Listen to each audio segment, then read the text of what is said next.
मागण्या अत्यंत सोप्या आहेत. लोकशाहीला आणि भारतीय घटनेला धरून आहे.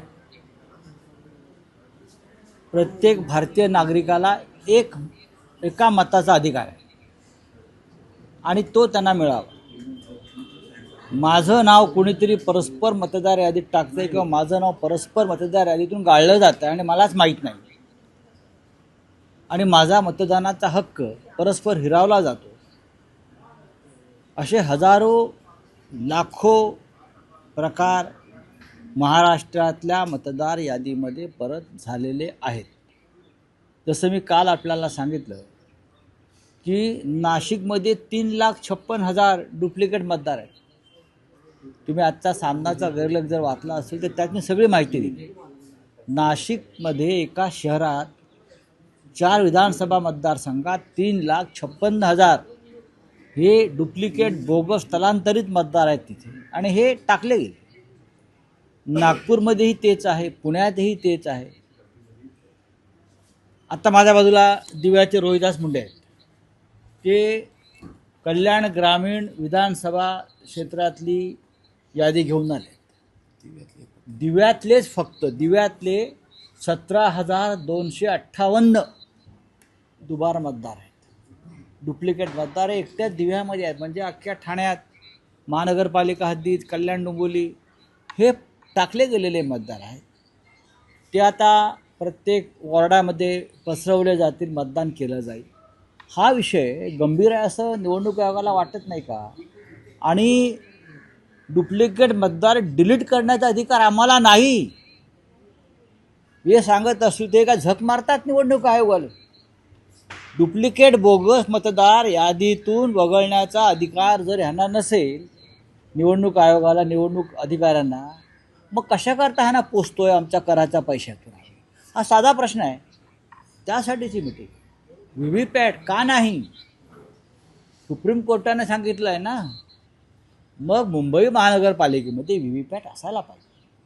लोकांच्या मनात काही शंका आहे का व्हीव्हीपॅट नाही? प्रत्येकाला मतदानाचा अधिकार जर मिळायचा असेल तर ऑनलाईनवरती जे काय मतदार नोंदणी आणि डिलिशन सुरू आहे, हा एक मोठा फ्रॉड भारतीय जनता पक्षाच्या IT सेलनं सुरू केलेला आहे, मिंदे गटानं सुरू केलेलं आहे. हे थांबावं असं निवडणूक आयोगाला वाटत नाही आणि हे निष्पक्ष आणि पारदर्शक निवडणुका घेण्याच्या गोष्टी करतायत. हे अत्यंत एक डर्टी प्रकरण आहे, अत्यंत घाणेरडं प्रकरण आहे. अशा तऱ्हेने या देशातल्या लोकशाहीला तिरडीवर टाकावं लागेल किंवा नवे टाकलेलीचे अंत्ययात्रा सुरू आहे लोकशाहीची. नाही, पण राऊत साहेब, काल जे शिष्टमंडळ राज्य निवडणूक आयोग किंवा मुख्य निवडणूक आयुक्तांना भेटलं, एकमत दिसलं एका मागणीसाठी की सदोष आहेत मतदार याद्या, असं सगळ्या विरोधी पक्षाचं म्हणणं आहे. आणि जोपर्यंत या याद्या दुरुस्त होत नाही, मतदार याद्यांमधले घोळ मिटत नाहीत, तोपर्यंत निवडणुका घेऊ नका, अशी एक मागणी समोर आहे. ही सामुदायिक मागणी आहे की मतदार याद्या म्हणजे निवडणूक प्रक्रियेतली भगवद्गीता आहे. लक्षात घ्या, पवित्र आहे. मतदार यादी ही शुद्ध आणि पवित्र असायला पाहिजे तर निवडणुका पारदर्शक होते. करेक्ट? आम्ही मतदार यादीला भगवद्गीतेचा दर्जा देतो लोकशाहीमध्ये. तीच जर अपवित्र अशुद्ध असेल तर तुम्ही कोणत्या आधारावर पारदर्शक निष्पक्ष निवडणुका घेणार? जोपर्यंत निवडणूक यादी, मतदार यादी ही स्वच्छ होत नाही, पारदर्शक होत नाही, निष्पक्ष होत नाही, हा सदोष निर्दोष होत नाही, तोपर्यंत कोणत्याही निवडणुकीला काहीच अर्थ राहत नाही. विधानसभा निवडणुकांच्या प्रक्रियेवरती आजही लोकांच्या मनात शंका आहे. लोकसभा निवडणुकीत ज्या प्रकारे 40-45 जागांचा घोळ झाला त्यात शंका आहेत. वाराणसीमध्ये ज्या पद्धतीने नरेंद्र मोदी जिंकून आले, एका घरामध्ये 100 मतदार आणि तो बाप आहे तो ब्रह्मचारी, धृतराष्ट्राचा बाप आहे का तो? अशा पद्धतीनं संपूर्ण देशामध्ये हा गोंधळ मतदार यादीतला असताना तुम्ही निवडणूक आयोग काय करतो आहे? नाही, पण निवडणूक आयोगाची एकूण भूमिका अशी दिसते. निवडणूक आयोगाची भूमिका ही भारतीय जनता पक्षाचे जोडे उचलण्याची आहे. निवडणूक आयोग हा भारतीय जनता पक्षाचा किंवा सरकारच्या पूर्ण दबावाखाली आहे, एवढंच मी सांगतो. नाही, पण राऊत साहेब, त्यातला एक स्पेसिफिक प्रश्न असा आहे की निवडणूक आयोग म्हणतोय की विधानसभा निवडणुकीला जी मतदार यादी अंतिम झाली त्यावरच पुढच्या स्थानिक स्वराज्य संस्थांच्या निवडणुका होतील. जर असं झालं, या विधानसभा निवडणुकीच्या वेळेसची जी मतदार यादी आहे त्यावर जर मतदान स्थानिक स्वराज्य तीच संस्थांचं सदोष झालं, आहे. तर महाविकास आघाडी आणि राज ठाकरे अशी मिळून भूमिका काय असेल? बघा, त्यासाठी आज साधारण 1.5 वाजताच्या दरम्यान पत्रकार परिषद या सर्व नेत्यांची आहे. तिथे याच्यावरती आत्ता तुम्हाला उत्तर मिळेल. पण विधानसभेतली निवडणूक सदोष आहे, मतदार यादी सदोष आहे हे स्पष्ट झाल्यावर, उघड झाल्यावर तुम्ही त्याच यादीचा आग्रह धरताय. पण पुन्हा या मधल्या काळामध्ये अनेक ठिकाणी पुन्हा डुप्लिकेट मतदार आलेले आहेत. जसे काल नाशिक असेल, आता दिव्याचे दाखवतोय आम्ही, मुंबईतल्या वॉर्डामधले आम्ही आकडे दाखवतोय. आम्ही काय कार्यकर्ते तुम्हाला काय मूर्ख वाटलो का? राजकीय कार्यकर्ते आमची पदरमोड करून दिवस रात्र आम्ही काम करतो आहोत मतदार यादीवर. निवडणूक आयोगाकडे काय यंत्रणा आहे? भाजपची यंत्रणा वापरते निवडणूक आयोग. निवडणूक आयोग भाजपचा बटेक झालेला आहे. दुबार यादी संदर्भात आता तुम्हाला घोळ समोर आलाय का? येणाऱ्या काळात आधार कार्ड पण आणि माणसं पण शोधाची वेळ तुमच्यावरती येणार का? आणि येणाऱ्या काळात बॅलेट पेपर किती महत्त्वाचा असेल? जर तुम्हाला व्हीव्हीपॅट मुंबईमध्ये देणं शक्य नसेल, मशीन्स EVM, तर काल सगळ्यांनी जी मागणी केलेली आहे बॅलेट पेपरवर निवडणुका घ्या. का घाबरताय तुम्ही? मुंबई शहरामध्ये तरी तुम्ही बॅलेट पेपरवर निवडणुका घ्यायलाच पाहिजे. मी तर म्हणेन अख्ख्या महाराष्ट्रात घेतल्या पाहिजेत तुम्ही. हे पॅनल सिस्टीमचा काय संबंध आहे इथे? यापूर्वी महाराष्ट्रामध्ये एकाच एक निवडणूक झालेली आहे, 1 to 1 अख्ख्या महाराष्ट्रात. देशात हे फॅड आणलं कोणी? या भाजपवाल्यांनी आणलं घोळ करण्यासाठी. पॅनल सिस्टीम कसली? एका भागामध्ये 4-4, 5-5 नगरसेवक, एका भागामध्ये 4-4 नगरसेवक. लोकांनी जायचं कोणाकडे? नाशिकला 4चा पॅनल, ठाण्यात 4चा पॅनल. हा काय बकवासपणा आहे? निवडणूक ही एकाच एक असते, समोरासमोर अशी, जी मुंबईत आपण करतोय. मुंबईत तुम्हाला शक्य नाही. प्रत्येक ठिकाणी ही निवडणूक झाली तर भारतीय जनता पक्षाची आणि यांची धुळदाण होईल.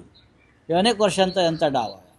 निवडणूक एकाच एक असायला पाहिजे. पॅनल सिस्टीम हा फ्रॉड आहे. विकास भोगरे देखील सांगतात की मला मतदान बाहेरून पडलेले आहेत. 20,000 मतदार मी बाहेरून आणलं असं निवडून आलेले एक आमदार मिंदे गटाचा सांगतोय. निवडणूक आयोगाने याची दखल घ्यायला नको का? 20,000 मतदार आणलं कुठून? आमची लढाई तिथेच आहे. विधानसभेला जे लाखो मतदार घुसवले गेले, 46 लाख, त्याच्यातल्या एका आमदाराने कबूल केलं मी 20,000 मतदार बाहेरून आणले. पैठणमध्ये आम्ही जे मतदार काढलेले आहेत ते 56,000 आहेत. हा 20,000पर्यंत आलेला आहे. पैठण मतदारसंघामध्ये 56,000 डुप्लिकेटने बाहेर आणलेले मतदार होते. आमदारांना निवडून आलेल्या 20,000चा आकडा दिला. राऊत साहेब, काल शिष्टमंडळात उद्धव ठाकरे होते आणि सत्तेतून पायउतार झाल्यानंतर पहिल्यांदाच उद्धव ठाकरे मंत्रालयात गेले होते. त्यावरूनही काही प्रतिक्रिया उमटलेल्या आहेत. त्याच्यावरती काय पाहिजे प्रतिक्रिया? तुम्हाला कशा करता असायला पाहिजे? नाही, किती माजी मुख्यमंत्री जातात मंत्रालयामध्ये, पदावरून दूर गेल्यावरती? शक्यतो जात नाही. मुख्यमंत्री असताना ते जातात. आता हे बघा, हे देवेंद्र फडणवीस, एकनाथ शिंदे वगैरे काय बोलतात त्याच्याकडे दुर्लक्ष करा. तुम्हाला जर महाराष्ट्र सुखानं नांदवायचं असेल तर हे लोक काय बोलतात? ह्यांनी काही केलेलं नाही. हे देवेंद्र फडणवीस काय म्हणतात? संजय राऊत कोण? बरोबर ना? त्यांना जर या महाराष्ट्र राज्याचा 25 वर्ष खासदार असलेला माणूस माहीत नसेल तर त्यांना त्यांच्यावरती उपचार करण्याची गरज आहे. जो माणूस या राज्यामध्ये 4 वेळा खासदार झालेला आहे आणि युतीमध्येही झाला त्यांच्या आणि नंतरही झाला, तर ही बकवासगिरी जर राज्याचा मुख्यमंत्री करतोय तर यांची तुम्हाला मानसिक लेवल काय आहे हे कळून घ्यायला पाहिजे. उद्या आम्ही म्हणू ना मोदी कोण? आम्ही मोदींना उत्तर देतो, आम्ही अमित शहाना उत्तर देतो, आम्ही देवेंद्र फडणवीसना उत्तर देतो. आम्ही असं विचारत नाही हा कोण तो कोण.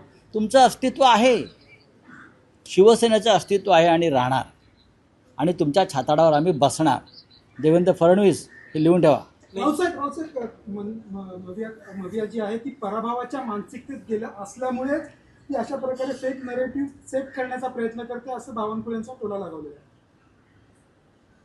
हे बघा, बावनकुळे असं म्हणतायत की उद्याच्या स्थानिक स्वराज्य संस्थांच्या निवडणुकीत आम्हाला 51% मतं मिळणार आहेत.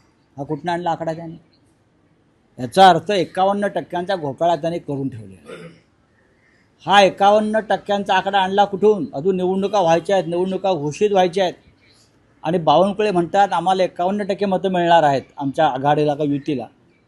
ह्याच्यावरती आम्ही जेव्हा बोट दाखवतो तेव्हा मग हा पराभवाच्या मानसिकतेत, तो पराभवाच्या मानसिकतेत.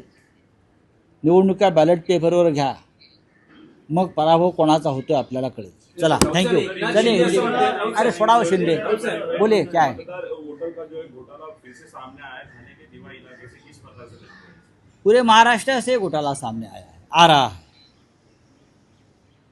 नासिक में 3.5 लाख बोगस डुप्लीकेट वोटर्स. मेरे साथ मिस्टर हमारे रोहिदास जी मुंडे हैं, हमारे पार्टी के वहाँ के नेता. 17,000 डुप्लीकेट वोटर्स है कल्याण ग्रामीण में, दिवा कॉन्स्टिट्यूंसी में, नागपुर में है, पुणे में है, मुंबई में है. हमने चुनाव आयोग से कहा है भाई आपका ये काम है, जब हम आपके पास हमारी कंप्लेंट लेके आते हैं तो आपका काम है. तो बोल रहे नहीं हम डिलीट नहीं कर सकते.